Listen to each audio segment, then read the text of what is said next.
Francia, 1429. El reino está fracturado, desangrado por una guerra interminable contra Inglaterra que ha dejado los campos arrasados y el espíritu de su gente quebrado.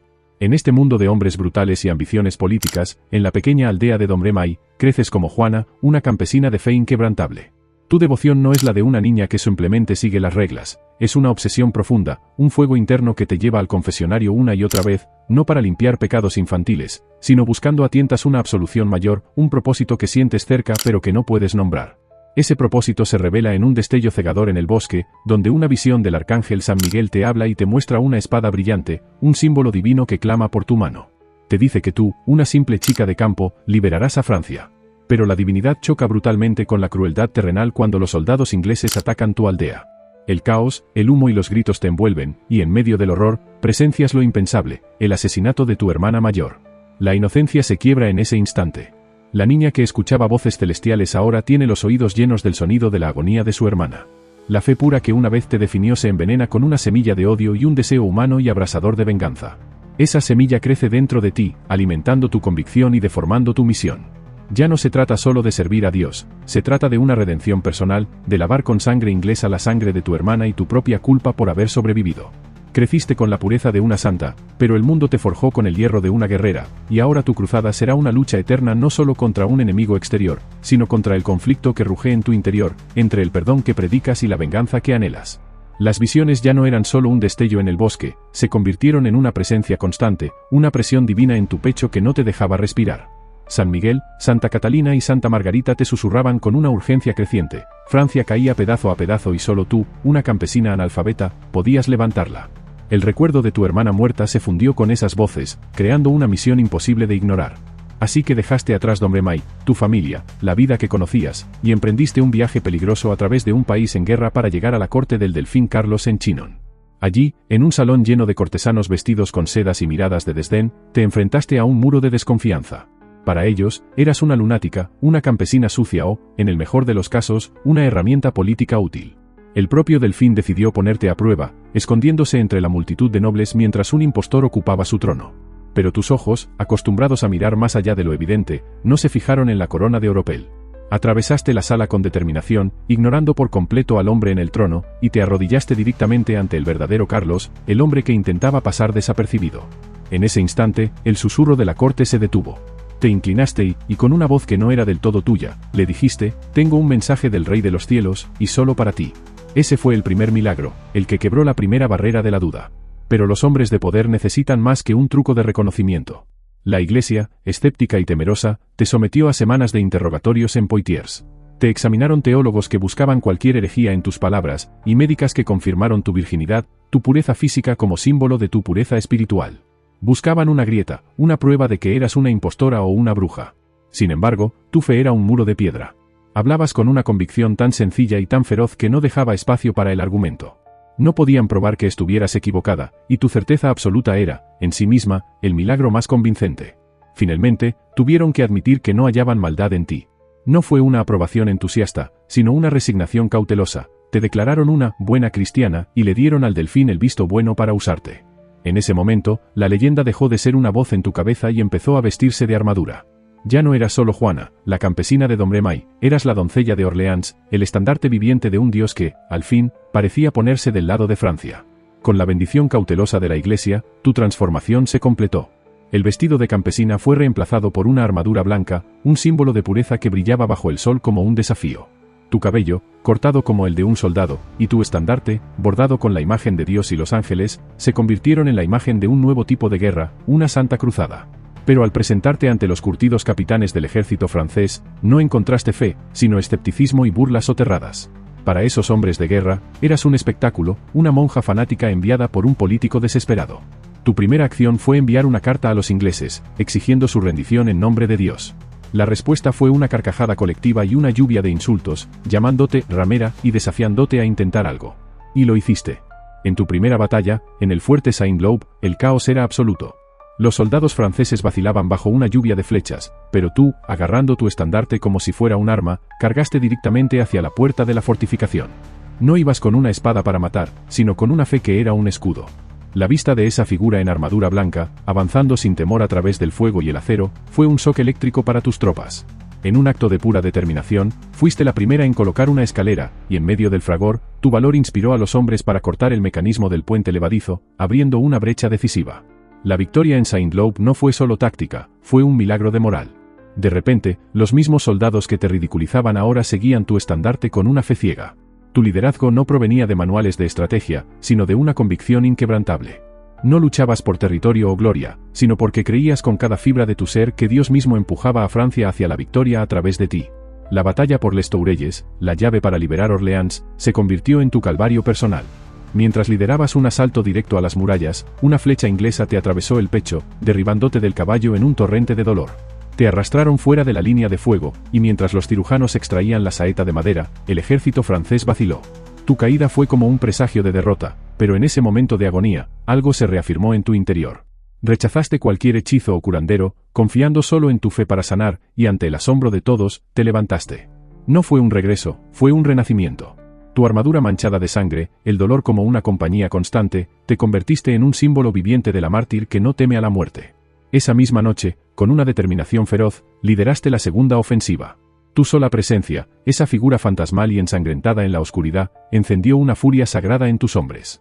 Tomaron Les Tourelles y al amanecer, Orleans era libre. El nombre de la doncella corrió como un reguero de pólvora por toda Francia, eras el milagro que todos esperaban. Para los ingleses, ya no eras una fanática, sino un espectro aterrador, un ser que no podía ser matado y cuya sola presencia quebraba su moral. Tu profecía se cumplió cuando condujiste a un Carlos VII ahora lleno de confianza hacia Reims, a través de un país que se abría a su paso, y lo viste coronar rey en la catedral.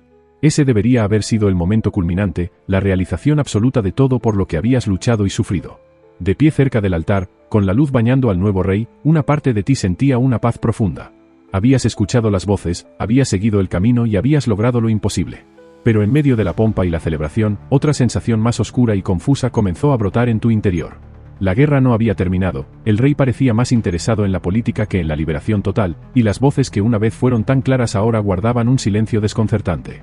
La misión divina que te definía había llegado a su fin, y en el vacío que dejaba, solo quedaba Juana, la guerrera, sin una guerra que librar, y la joven que había intercambiado su vida por un destino que ahora, de repente, parecía haberse agotado. El silencio de las voces fue llenándose por el ruido de la pragmática realidad. Mientras tú ardías en deseos de continuar la guerra, de expulsar a los ingleses de una vez por todas, el rey Carlos VII y sus astutos consejeros habían cambiado la espada por la mesa de negociaciones. Para ellos, la liberación de Orleans y la coronación eran victorias suficientes. Tú, con tu fe inflexible y tu popularidad que rivalizaba con la del monarca, te habías convertido en un estorbo político, un símbolo demasiado incómodo y poderoso para controlar. La traición llegó sin fanfarrias, en un lento y cruel proceso de abandono. Te enviaron a campañas menores con recursos insuficientes, y luego, en el momento crucial, en Compiègne, las puertas de la ciudad se cerraron detrás de ti justo cuando las tropas borgoñonas te rodeaban. Te arrastraron de tu caballo, abandonada a tu suerte por los mismos por los que habías luchado. Tu captura no fue un accidente de guerra, fue la consecuencia de ser una herramienta que ya no querían usar. El golpe final fue saber que el rey, tu rey, el hombre que coronaste, no movió un dedo para rescatarte. Fuiste vendida a los ingleses como un trofeo de guerra, y con ese acto, perdiste la última sombra de protección. Las cadenas que ahora cargabas no eran solo de hierro, sino del más profundo desprecio humano. En una celda oscura, lejos de los campos de batalla donde una vez fuiste libre, comenzó tu verdadero martirio, el aislamiento, la humillación y la sombra larga de un interrogatorio que no buscaba la verdad, sino tu destrucción. En la oscuridad de tu celda, tu mayor enemigo no era el obispo Cauchon ni los guardias ingleses, sino un hombre encapuchado de negro que aparecía en tus sueños y vigilias, una sombra que cuestionaba cada verdad que sostenías. Él era la encarnación de tu conciencia, el eco de una duda atroz que ahora resonaba en el vacío que las voces habían dejado. ¿Habían sido realmente mensajes de Dios, o solo eran ilusiones de una mente traumatizada, de una campesina obsesionada que confundió su sed de venganza con un llamado divino? Este tormento interno se materializaba cada día en la sala del juicio, donde el interrogatorio de la iglesia no era una búsqueda de la verdad, sino una caza de brujas meticulosamente orquestada. Cada pregunta era una trampa, diseñada para hacerte condenarte a ti misma por herejía. El obispo Cauchon, atrapado entre su deber eclesiástico y la inmensa presión de los ingleses, que exigían tu cabeza para desacreditar al rey Carlos que tú habías coronado, no podía permitirse encontrar divinidad en tus actos. Su misión era demostrar que eras una fraudulenta. Agotada, aislada y atormentada por la sombra de la duda, te quebraste. Confundida y con la promesa vacía de ser trasladada a una prisión eclesiástica, firmaste una retractación que apenas entendías, garabateando tu nombre en un documento que negaba todo lo que habías visto y oído. En ese instante, la heroína que liberó Orleans fue manipulada para convertirse, ante los ojos del mundo que la admiró, en una traidora de su propia fe, una mentirosa que había negado a su Dios. El alivio que esperabas al retractarte nunca llegó. En su lugar, los ingleses, furiosos por haber sido privados de su ejecución, te tendieron una trampa final. Te quitaron tus ropas y te dejaron solo con la de hombre, sabiendo que al volver a usarla, violarías la condición de tu condena eclesiástica y te convertirías en una relapsa, una reincidente hereje merecedora de la hoguera. Esa artimaña cruel, sin embargo, fue el detonante de tu verdadera redención. Al verte forzada a ponerte esas ropas, la figura del hombre encapuchado de negro volvió por última vez, pero ya no para atormentarte con dudas, sino para confrontarte con la cruda verdad de tu humanidad. Te mostró no las visiones, sino lo que había crecido a su sombra, la venganza que envenenó tu misión, el orgullo de creerte la elegida por encima de todos, la ira que guió tu espada. Y en ese último y desgarrador acto de lucidez, lo aceptaste todo. No negaste a Dios, sino que reconociste tus pecados humanos. Con una paz que no habías sentido en años, pediste perdón. Un crucifijo sostenido frente a tus ojos se convirtió en tu único ancla, y en ese momento, fuiste absuelta no por la iglesia, sino por tu propia fe restaurada. La marcha hacia la plaza de Rouen fue sobrecogedora. El pueblo, que una vez te vitoreó, ahora gritaba aterrorizado, y los soldados ingleses, que tanto te despreciaron, temblaban ante la mirada serena de la condenada. Atada al poste, con las llamas comenzando a lamir tus pies, tu grito no fue de dolor físico, sino de una fe inquebrantable: Jesús. Mientras el fuego te consumía, no maldeciste, no te quebraste, solo rezaste, y en ese holocausto, cada pecado, cada duda y cada vestigio de orgullo humano se quemaron con tu cuerpo. Lo único que permaneció, indestructible, fue tu fe. La última imagen no fue la de un cadáver carbonizado, sino la de una columna de humo elevándose hacia el cielo, el símbolo de un alma que, tras recorrer el infierno en la tierra y purgar sus errores, por fin era liberada. La campesina, la guerrera, la hereje y la santa se fundían en una sola verdad, ascendiendo libre de las cadenas del mundo. El humo que se elevó sobre Rouen el 30 de mayo de 1431 no logró dispersar tu leyenda. Con solo 19 años, tu cuerpo fue reducido a cenizas, pero tu historia se negó a morir. Siglos después, en un giro final de ironía suprema, la misma iglesia que te condenó al fuego por hereje te elevó a los altares, declarándote Santa Juana de Arco en 1920. Hoy, tu nombre ya no es solo el de una guerrera medieval, sino un símbolo eterno de sacrificio, de una fe inquebrantable y de la más pura rebeldía moral. Tu vida se erige como un eco perpetuo en el corazón de la humanidad, un espejo que nos obliga a mirar la delgada y temblorosa línea que separa la fe de la locura, el mandato divino de la ambición humana, la visión de la alucinación. Después de siglos de polvo y gloria, después de que la historia y la religión hayan dicho su veredicto, la pregunta más íntima y poderosa sigue suspendida en el aire, desafiando cualquier respuesta fácil. ¿Y si Dios realmente habló con ella, o si simplemente fue la voz de un corazón que, frente a la injusticia y la desesperación, se negó rotundamente a rendirse?